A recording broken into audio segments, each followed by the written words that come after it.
Hey guys, Flames here. So I've decided to make a follow-up guide to my previous one. Now before we go any further, I'd like to remind you to check my previous guide if you already haven't. It gives you a lot of very important information about Paladin in PvP. The link will be in the description below. So what sort of information can you expect to find in this guide? Well, first we'll be going over the latest Korean changes and how they'll affect Paladin. Then we'll be talking about our identity skill Warrior Flight aka Sword Form. After that we'll be talking about our Awakening skill / Ultimate skill. We'll go through skills such as Gods and Law, Holy Sword and Holy Protection for some more juicy info. And finally, I'll be giving you a rough idea of how you should position yourself as a Paladin. So let's jump right into it. We'll first talk about the latest Korean changes and how they'll affect Paladin. So first of all, let's mention the stat changes. They've recently changed the max stats that you're able to use in PvP from 1250 to 1000, and they've changed the amount of points that you're able to invest into each of those stats from 1000 to 750. That means that you'll only have 1000 points to spend. You'll want 750 agility, 200 endurance, 49 domination, and 1 critical. Now let's talk about the fall speed equalization. Each class used to have different fall speeds, warriors were falling the slowest and mages were falling the fastest. But now, they've equalized it so all classes fall at the same pace. This means that you no longer have issues with your combos. They've also increased field of view by 10%, which is advantageous to all melee classes. It's also very important to mention that they've nerfed Paladin a little tiny bit in PvP, increasing his Gods and Law cooldown by 5 seconds and lowering his HP base from 2.1 to 2. This means that Paladin lost around 6000 HP in PvP. The HP changes nerf Paladin's shields and healing by around 5% of their total value. The next things I'll mention needed me to address these things so that you know what I'm referring to. And now, we will be going over our identity skill, Sword Form. First of all, I would like to remind you that you gain a stagger and knockup immunity while you're in the Sword Form activation phase, which is this right here. You also gain a 30% range and 40% damage increase for all of your blue skills for the duration of the skill.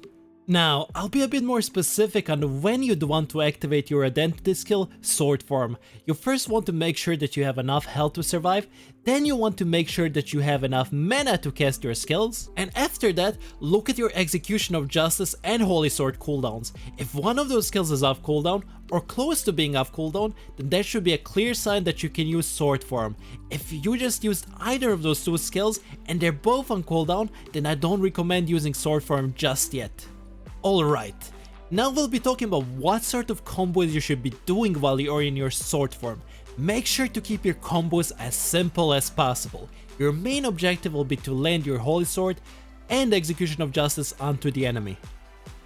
The best way for you to land Holy Sword is to use Charge or execute your sword into Holy Sword. This is due to the fact that you get extra range on all of those skills, making it way easier to hit your enemies out of their field of view and damage them before their teammates are even able to react.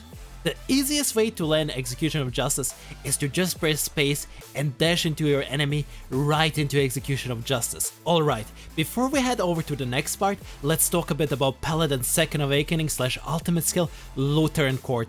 Again, I would like to mention that I'm not exactly sure what it's going to be called in the Amazon version, but you can see the icon of the skill so there won't be any issues. Lutheran Core gives you and all of your teammates within 24 meters a 40% max HP shield for 10 seconds. It can also do massive amounts of damage, especially if you're able to land it in the last 30 seconds. Landing the skill onto the enemy also increases your identity gauge by a noticeable amount.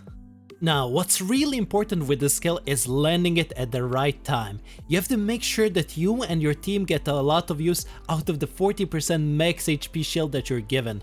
Now, you don't have to exactly wait until the last 40 seconds to use it. If two of your teammates are caught and being comboed and you have nothing else to peel for them, then you might want to consider using your Awakening on top of them. It will most likely discourage the enemies from continuing their combo. And just a reminder, you can also use it if both of your teammates are dead and you find yourself in a 1v3 situation where the enemies have you surrounded. Now, let's move on to Gods and Law.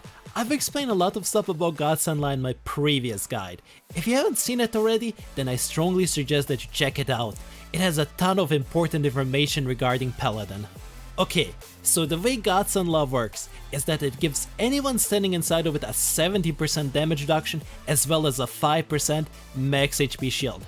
This is a skill that you'll want to use on your teammates whenever you feel as though they're in any sort of danger.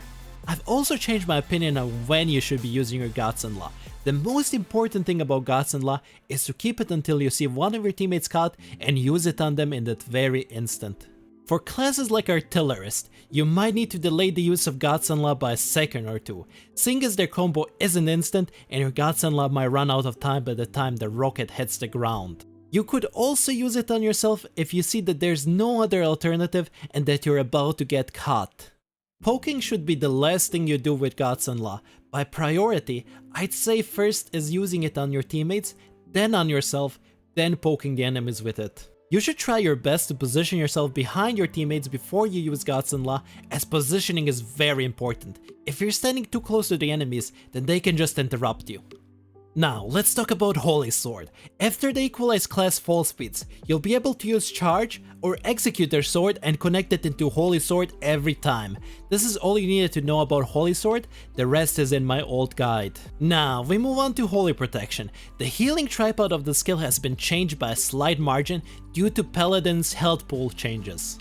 Now, instead of healing for 6046, it heals you for 5758.